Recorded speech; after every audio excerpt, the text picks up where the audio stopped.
వాళ్ళ కోడింగ్ అంటే లాంగ్వేజెస్ అని లేదండి. నేర్చుకోవాలేమో అంటే అనుకున్న నాలెడ్జ్ జనరల్‌గా ఉంటది. ఇట్ డిపెండ్స్ ఒక సైకాలజీ టైప్. కోడింగ్ అంటే మళ్ళీ ఒక కొత్త రాకెట్ సైన్స్ అనుకుంటారు. హ్మ్. నేనెప్పుడు ఏం టీచ్ చేస్తా అంటే కోడింగ్ అన్నది కొత్త థింగ్ గాదు. మనం ఫస్ట్ నుంచి చేస్తుందే.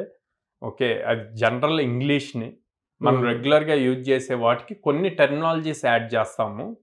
సో, హ్మ్. దాన్ని మీరు రియల్ లైఫ్‌తో కంపేర్ చేయండి. ఫస్ట్ ఎప్పుడైనా కోడింగ్ నేర్చుకోవాలి అంటే, మనం తీసుకున్న ప్రాబ్లమ్ స్టేట్మెంట్‌ని ఫ్లో చార్ట్‌లో రాయాలండి. దీన్ని మళ్ళీ ప్రోగ్రామింగ్‌లోకి కన్వర్ట్ చేస్తాం. ఎప్పుడైతే ఈ ఫ్లో చార్ట్ రాయటం వస్తుందో, ప్రోగ్రామింగ్ ఈజీ అవుతది. ఓకే. అంటే వచ్చిన ప్రాబ్లమ్ స్టేట్మెంట్ తనకి ఈజీగా అర్థమవ్వాలి. సో, బేసిక్ సెన్స్ తెలిసుండాలి అవును. అసలు. లాజికల్ థింకింగ్ అక్కడే అంటాం. ఆ హ్మ్. లాజికల్ థింకింగ్ ప్రాపర్‌గా చేయగలిగితే గనక ఈజీ అవుతుంది.